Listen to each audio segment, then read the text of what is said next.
Les matins de France Culture,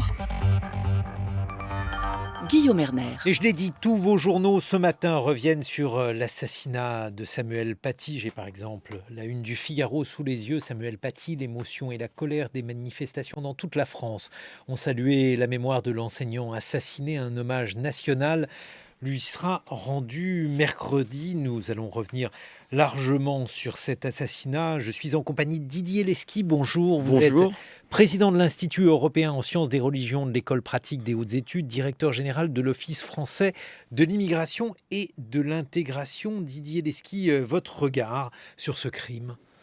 Écoutez, c'est un événement symbolique, à la fois symbolique et tragique pour nous. Après les policiers, les militaires, les passants dans la rue, les juifs, un prêtre, à Saint-Étienne-du-Rouvray, c'était déjà aussi un acte extrêmement fort. Là, on tue un enseignant au fond au nom d'une conception de Dieu et de la religion, et on touche au cœur de ce qui est un des piliers de la République depuis longtemps. Donc bien évidemment, je suis comme tout le monde un peu effrayé. Un enseignant donc qui avait fait son travail. Qu'est-ce que l'on sait aujourd'hui, Didier Lesky, sur ce qui s'est déroulé? Qu'est-ce qu'il y a de particulièrement significatif? Puisque comme vous l'avez dit, hélas, c'est une longue liste, les meurtres du terrorisme islamiste en France. Non, mais ce que l'on sait, c'est que c'est un enseignant dont l'abnégation était très grande et qui a abordé un sujet qui est toujours très difficile, qui est celui de la religion. La religion, ce n'est pas une opinion comme une autre, c'est une affaire de sensibilité, et il faut toujours manier cela avec beaucoup de précautions. Et on le sait depuis longtemps. Du reste, Jules Ferry, dans sa célèbre lettre aux instituteurs, le disait déjà, quand il s'agit de la morale commune, vous pouvez y aller avec force et autorité, disait-il, mais avec la plus grande prudence et délicatesse quand il s'agit de religion, parce que justement, on sait que là, on n'est pas dans le domaine de l'opinion. Une opinion, ça se change, mais là, c'est autre chose. Et il l'a fait, et il l'a fait même avec beaucoup de bienveillance, parce que justement, lui-même sentait bien la difficulté de ses cours d'éducation morale et civique, comme on dit, et qui l'amenait tous les ans à parler de la question du blasphème et de la liberté de la presse. Donc, c'est pour ça qu'il y a toute cette démarche qui est maintenant décrite dans les journaux, qui est de demander aux élèves qui pourraient être choqués de ne pas venir en cours le lendemain. Enfin, on sent bien qu'il avait la claire conscience de la difficulté du sujet, qui renvoie à tout le problème, sans doute, de l'incapacité ou de la difficulté qu'a eu le ministère de l'Éducation nationale depuis le rapport de Régis Debray en 2002 à mettre en place un enseignement du fait religieux, c'est-à-dire un enseignement qui objective ce fait de société, de civilisation qu'est la religion. Alors c'est très compliqué, effectivement, d'enseigner la liberté de penser, Didier Lesky. C'est également compliqué de dire aux élèves de ne pas venir si ils sont ou s'ils se sentiraient choqués en pareil cas, parce que, bon, dans ces cas-là, à quoi sert cet enseignement? Non, c'est une des questions, c'est-à-dire qu'on voit bien que la pression du religieux sur l'école peut amener à des choses qui sont à interroger, si vous voulez. Demander à des élèves de s'identifier en fonction de leur religion et à partir de là, les dispenser ou pas d'un cours, c'est un sujet compliqué. Et en même temps, on sent bien la bienveillance de Samuel Paty. Mais le fond du problème, c'est que depuis des années, dans certains quartiers, mais ça s'étend, il y a une pression de groupes actifs à partir du religieux, et en particulier à partir de l'islam, qui visent à empêcher tel type d'enseignement, à contester par exemple l'égalité entre filles et garçons. On a depuis très longtemps des familles qui disent mais moi je ne veux pas que mon fils, enfin plutôt ma fille, soit assise à côté d'un garçon. On sent tout ça. Et cette pression, elle a été amplifiée, ou en tout cas elle a trouvé une forme de ressources légitimantes grâce au discours qu'on entend depuis des années sur le thème qu'il y aurait une islamophobie d'État, qu'il faudrait absolument combattre, et ce lieu de l'islamophobie serait en particulier au sein de l'école ou au sein d'autres institutions. Voilà, et dans cette affaire, on a un entrepreneur toxique, hein, au sens où on le connaît bien, il est là depuis des années, des décennies, et qui vient et qui agite De qui parlez-vous? Monsieur Sifraoui, bien sûr. Allez, il faut le présenter. Voilà, qui est un entrepreneur toxique islamiste qui depuis des années est là et dont l'action peut avoir aussi été légitimée par le fait que personne depuis des années ne s'interroge sur le fait de participer à des manifestations avec lui alors que ses propos sont en réalité très proches de l'antisémitisme, pour ne pas dire franchement antisémite. Hein, Oui, il faut présenter donc cet homme, Abdelhakim Sefrioui, qui au début était considéré comme étant comment dirais-je, un militant pro-palestinien. Et on l'a vu effectivement participer à un certain nombre de manifestations qui visaient, disait-il, à dénoncer l'oppression israélienne. Et puis progressivement, son discours s'est élargi. Et là, il a été filmé le 12 octobre dernier pour évoquer donc ce qu'avait fait Samuel Paty et pour dénoncer son comportement, Didier Lesky. Oui, tout à fait. Et c'est du reste un des éléments de la cristallisation de la crise qui va amener au meurtre, c'est l'utilisation des réseaux sociaux, de ces vidéos qui circulent et qui circulent de l'autre côté de la Méditerranée.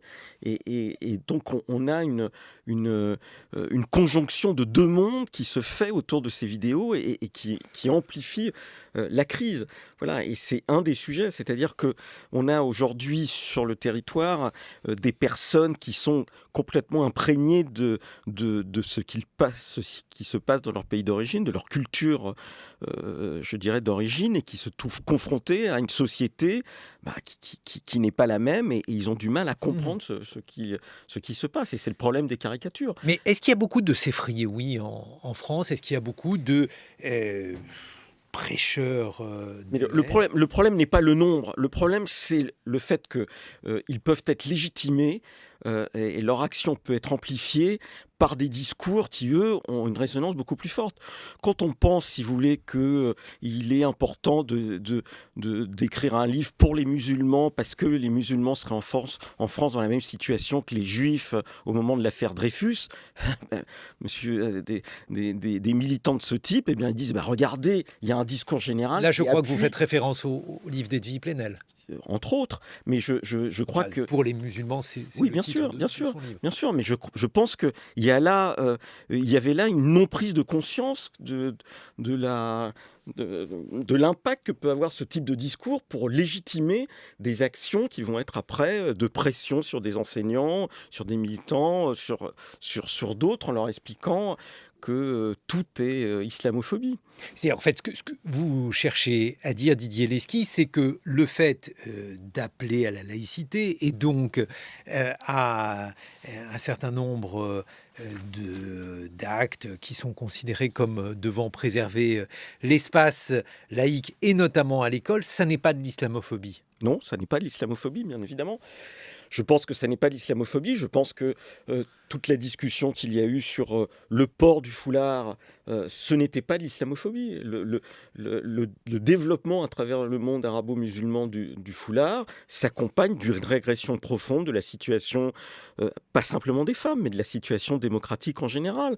Voilà, et on le voit bien en Turquie, on peut le voir en Algérie, on le voit dans d'autres pays. Et donc, ne pas comprendre que quand on promeut ici ce signe, eh bien, on ne fait pas acte de solidarité avec les femmes qui se battent de l'autre côté de la Méditerranée pour leur émancipation, leur liberté ou l'égalité de leurs droits. C'est une faute, voilà. Et c'est ce type de faute sur lequel des des types comme Sifraoui peuvent s'appuyer parce qu'ils trouvent au sein même du monde enseignant et de l'université des gens qui leur disent « Mais oui, vous avez tout à fait raison. Moi, j'ai été responsable pendant 4 ans du Bureau central des cultes et j'étais confronté à des chercheurs ou à des enseignants qui m'expliquaient que mon action pendant des années était une action islamophobe alors que depuis des années, l'action de l'administration en particulier, c'est d'améliorer au quotidien la situation des fidèles musulmans. On n'a jamais Mais eu... alors ces chercheurs ou je ne sais pas, ces responsables politiques, ce sont quoi? Ce sont des idiots utiles des islamistes selon vous? Ce sont des gens qui sont plus pernicieux encore? Comment les caractériseriez-vous? On peut être perdu. On peut être perdu intellectuellement et voilà, et on devient malgré soi un idiot utile. La question est pas celle-là. La question c'est Tous les idiots utiles sont perdus généralement. peut-être, mais je crois que c'est important. Ce qui vient de se passer est important parce que ça peut permettre de remettre à plat la discussion. Parce que ce qui a été touché, c'est bien évidemment l'institution scolaire, hein, avec, je dis, toute la symbolique. Et donc, ça peut remettre la discussion. Et du reste, on remarque tout de suite que les choses, il y a une reconfiguration des opinions politiques. On voit bien que Jean-Luc Mélenchon a maintenant un discours un peu différent et beaucoup plus affirmé. C'est-à-dire? C'est-à-dire qu'il redit qu'il est tout à fait partisan de la laïcité de la République et il voit bien qu'il y a une dérive islamiste. Je crois que c'est la première fois qu'il prononce le mot. Mais d'un autre côté, il parle de la Tchétchénie ou des Tchétchènes. Qu'est-ce que ça veut dire, Didier de Lesky? bien sûr qu'il parle de la Tchétchénie, des Tchétchènes. C'est-à-dire, il pointe quelque chose qui n'est pas faux, mais il ne faut pas essentialiser l'ensemble des Tchétchènes pour le coup. Hein. Mais c'est le fait que on a... d'abord, on a une évolution de l'islam de France. Il faut bien comprendre que l'islam de France aujourd'hui, ce n'est plus uniquement l'islam maghrébin. On a un Pakistanais qui va devant les locaux de Charlie. On a Les anciens. les anciens locaux de Charlie. On a justement, c'est les anciens. Il n'est pas suffisamment intégré pour comprendre que ce n'est plus là que sont les locaux de Charlie. On a ce Tchétchène qui fait ce crime. Mais je rappelle Vous voulez dire que dans en ces mai deux derniers 2018, cas, on a eu déjà un attentat avec des Tchétchènes. vous voulez dire que dans ces deux derniers cas, dans ces autres cas, on a affaire à des jeunes, parce que Oui. ce Tchétchène avait 18 ans, le Pakistanais qui a 25 frappé ans. rue Nicolas Appert, voilà, était jeune également. On n'arrive pas à les récupérer.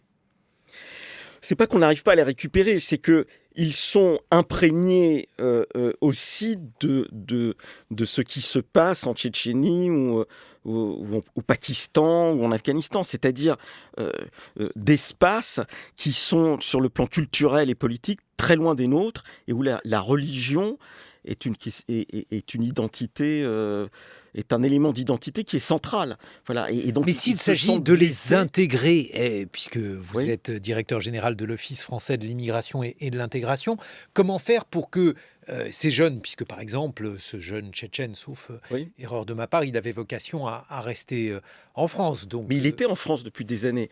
Mais il était en France depuis des années. Il est arrivé à l'âge de 5 ou 6 ans, autant que je m'en souvienne. Et donc, c'est ses parents qui ont obtenu le statut de réfugié. Mais le problème de l'intégration n'est pas simplement de l'ordre du droit. Voilà, bien évidemment, il faut des opérations de police, il faut du droit.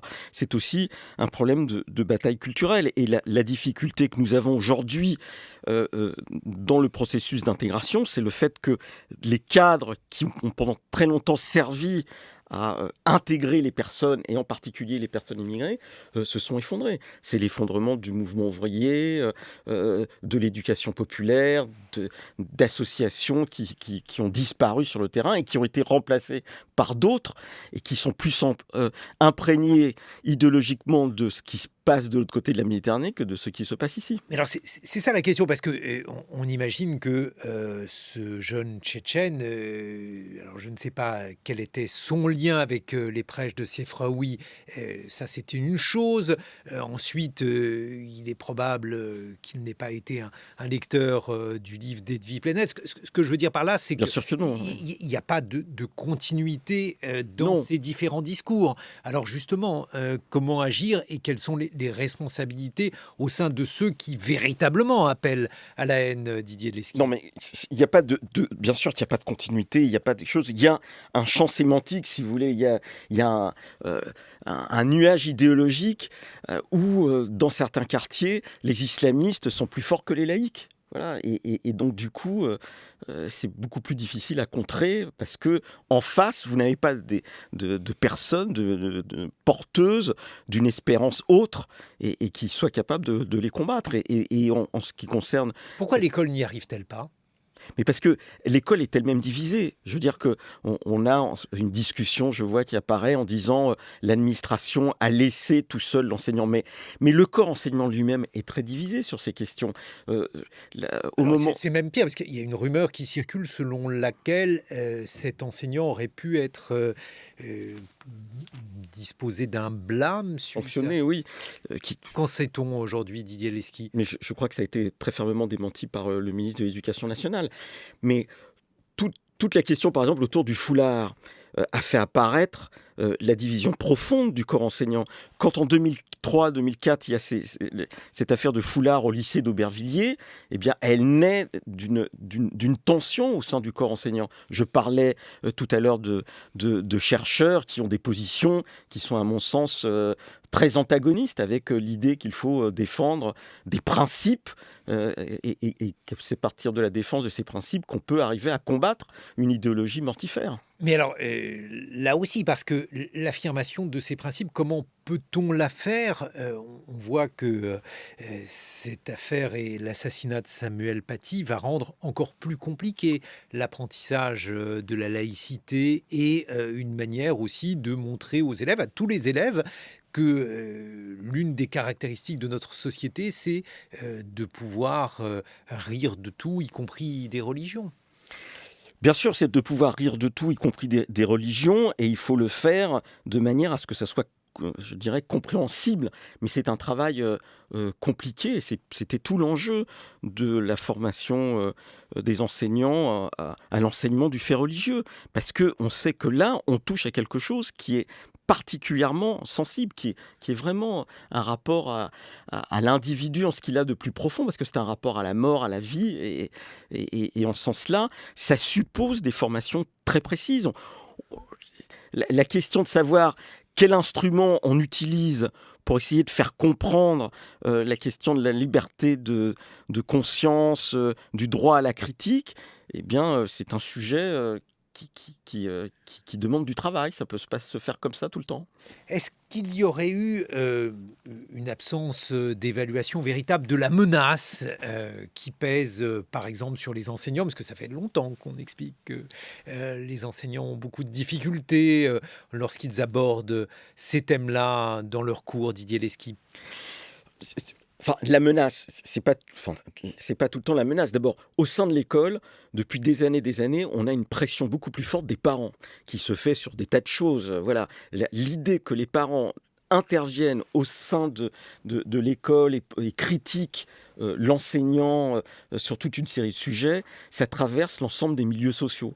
Bon, mais en ce qui concerne les questions autour de l'islam, on a des groupes qui sont beaucoup plus organisés, qui font beaucoup plus pression sur des enseignants, qui sont eux-mêmes tétanisés parce qu'ils ont tout le temps peur de faire de l'islamophobie, si vous voulez. Et donc, ils sont eux-mêmes paralysés face aux critiques. Et donc, il faut les réarmer en leur disant que quand ils font une critique raisonnée de la religion, ce n'est pas de l'islamophobie quand il s'agit de l'islam, et il faut les réarmer, et en ce sens-là, il y a peut-être un soutien beaucoup plus fort à faire valoir.